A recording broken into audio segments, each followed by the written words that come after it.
es el sensacional Karu Clínico, presentándonos un nuevo tema. No olvides suscribirte y hacerte miembro del canal. Tiene beneficios muy buenos.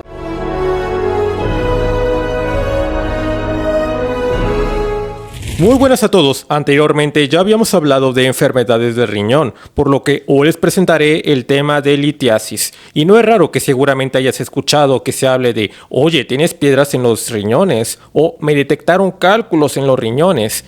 Pero para los conocedores del canal sabrán que es importante que sepamos a qué se refiere con todo esto. ¿Será que literalmente se forman piedras? Si se forman, ¿qué síntomas tendré o qué debería hacer a partir de este momento? Primero comenzaré con el tema del por qué se forman estos cálculos. Como recordarán, la principal función del aparato urinario es que regule muchas sustancias. Principalmente nos enfocaremos en las sales minerales, como por ejemplo sodio, calcio, fósforo y potasio. Cuando esto no está bien regulado es que se forma entonces un cálculo. De hecho, esto que no se les olvide, los cálculos de calcio son los más comunes y su formación ocurre cuando un mineral como el calcio aumenta y no solo aumenta en cantidad, también va aumentando en tamaño, en forma. ¿Y qué creen? Una de las principales causas de esto es por la deficiencia de tomar agua.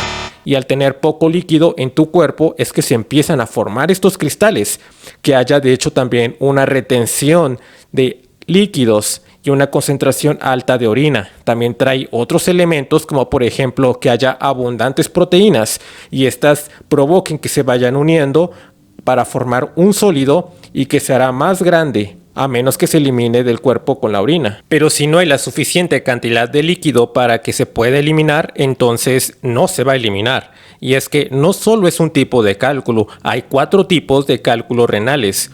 Por ejemplo, tenemos al oxalato de calcio, que es el más común, el que está formado a partir de ácido úrico, de cistina y de estrubita.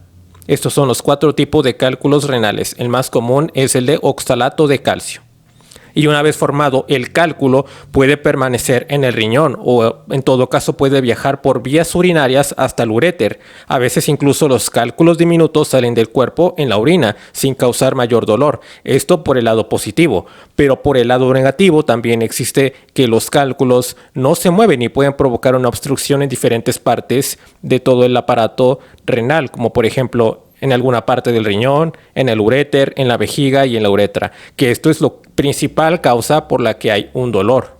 Pero bueno, ya que está ese maldito dolor, conviene que se realice una exploración. En este caso se tiene que realizar una palpación en el abdomen y una percusión en la fosa renal dolorida.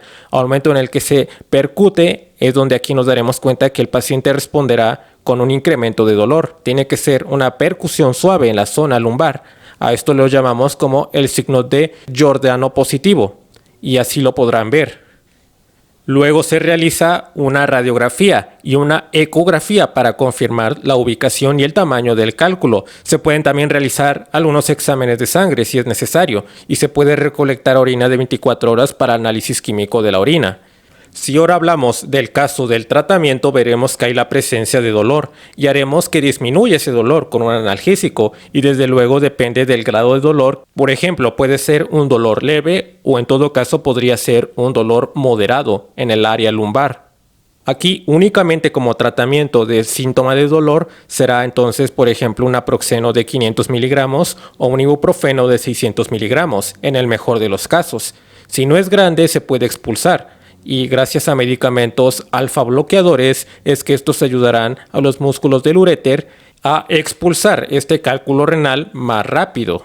Pero si los cálculos son en todo caso más grandes, conviene que haya una litotricia, específicamente una litrotricia extracorpórea, que esto es a través por ondas de choque. Y esto de verdad les ayuda y este método es muy útil para romper los cálculos renales mediante la aplicación de las ondas de choque desde el exterior del cuerpo. Claro, todo esto tiene que ser tratado con un urólogo y ver el grado en el que se encuentra en ese momento. Esto sería en el mejor de los casos y me alegraría mucho, por supuesto, que lograran sentirse mejor y lograr solucionar este problema. Pero si por el otro lado, suponiendo que esto se llegara a complicar, ¿qué es lo que sucede? Sucedería en todo caso una litiasis complicada y dejemos que les explique con una presentación esta parte.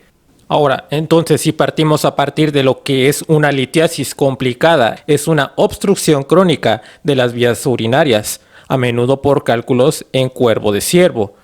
Otro nombre igualmente conocido es a través por los cálculos coraliformes, y esto es por lo que se va a caracterizar aquí este tipo de litiasis. Aquí estas son el resultado de una infección recurrente y por lo tanto se encuentra más comúnmente en mujeres. Y esta también estará junto a una infección crónica, la cual culmina en la destrucción de tejidos renales. También podemos saber que hay una variante atípica, severa y poco frecuente de una forma crónica de la pielonefritis. Aquí recordemos que la pielonefritis básicamente nos habla de una infección a través del riñón. Esto da como resultado que el riñón entonces esté disfuncional. En niños está generalmente asociada a malformaciones urológicas congénitas.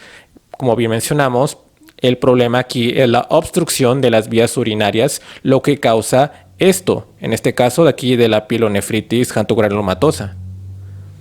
Y ahora, ¿cómo es que se forman todos estos cálculos? Aquí químicamente, en este caso, es el fosfato de magnesio y amonio, y generalmente se observa en el contexto de una infección urinaria recurrente por bacterias productoras de ureasa, por ejemplo, Proteus, Klebsiella, Pseudomonas y Enterobacter.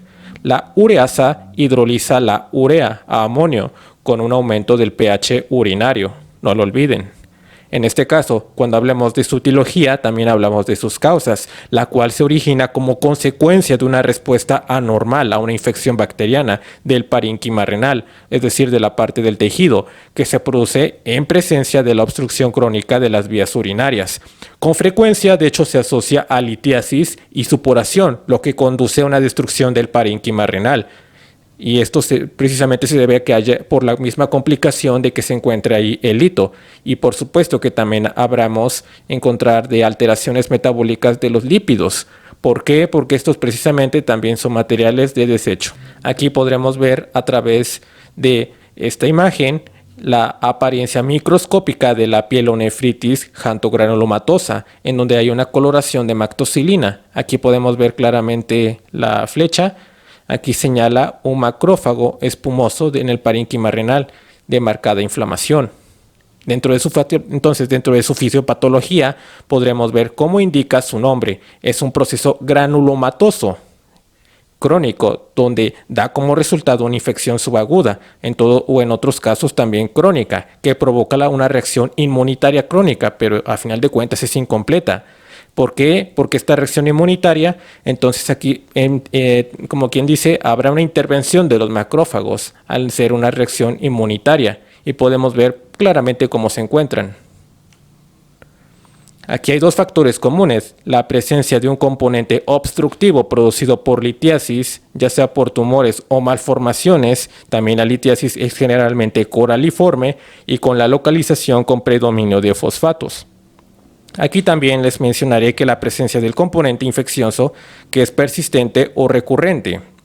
Y la infección puede ser monomicrobiana o polimicrobiana, es decir que pueden haber aquí varios tipos de bacterias o de microorganismos. Pues de hecho todo esto se debe a que haya un defecto en el proceso de la degradación de las bacterias en los macrófagos. De esa manera, como bien les dijimos, no se les olvide el funcionamiento que hay aquí y la participación de los macrófagos, porque esto es lo que ocasiona que haya una potenciación de cuando se agrega una infección en la obstrucción por las litiasis.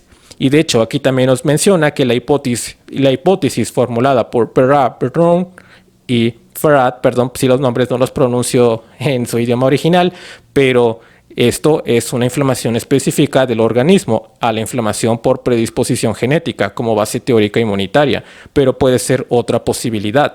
Y también aquí es importante proponer varias teorías etiopatogénicas, pero los factores responsables de la acumulación de lípidos, aquí nos habla de una parte muy importante, que es sobre la acumulación de lípidos y del colesterol en una lesión, que continúan siendo poco claros, pero se ha demostrado que básicamente aquí los lípidos intervienen en este tipo de pielonefritis xantogranulomatosa. Dentro de las manifestaciones clínicas, definitivamente encontraremos que serán, por ejemplo, en este caso que son infecciosos, encontraremos fiebre, sepsis, disuria dolor sordo y persistente en el flanco. Encontraremos si en todo caso haya manifestaciones inespecíficas, es que haya náuseas, vómito, anorexia y pérdida de peso e hipertensión, pero muy comúnmente llegan a ser más las manifestaciones infecciosas, por lo mismo de la intervención de las bacterias. Dentro de los exámenes, por ejemplo, podemos hacer el examen macroscópico, donde la anatomía patológica muestra generalmente un riñón amarillento, aumentado de tamaño y con litiasis en su interior. Aquí podremos verlo en la siguiente imagen. Por ejemplo, aquí podemos ver una fotografía que se observa de la destrucción extensa del parénquima renal. Obviamente vemos cómo se encuentra el riñón y como bien estamos mencionando, la marcación amarilla que tiene este riñón. Esta a su vez es ocasionada por una inflamación supurada. Y entonces el factor desencadenante fue la obstrucción por parte del cálculo en el asta de ciervo o cuervo, que extrajo desde la pequeña presentación. Aquí podremos verla. Y el efecto de masa de la piel o nefritis xantogranulomatosa puede remediar la imagen de un cáncer renal. Entonces, dentro de aquí, el método de estadificación para determinar la extensión y la gravedad de la enfermedad, que esto básicamente significa estadificar, se basa en un grado de afectación de los tejidos adyacentes. Es decir, estadio 1, estadio 2 y estadio 3, dependiendo de cómo va evolucionando. Por ejemplo, en un estadio 1 la enfermedad se limita al parénquima renal únicamente. Si hablamos del 2, involucra el parénquima renal, así como una extensión de la grasa perineal. En el caso de la 3, la enfermedad se extiende a los espacios perirenal, pararrenal y retroperitoneo difuso, lo cual estaríamos hablando de que estaría muy pero muy extensa a comparación de cómo es en la primera, en el estadio 1.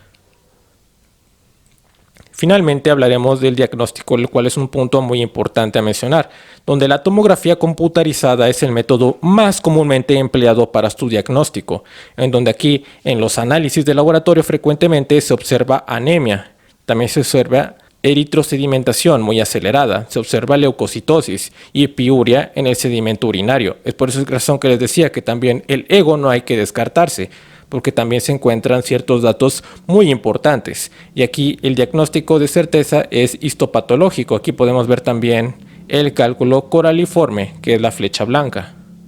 Aquí podremos verlo.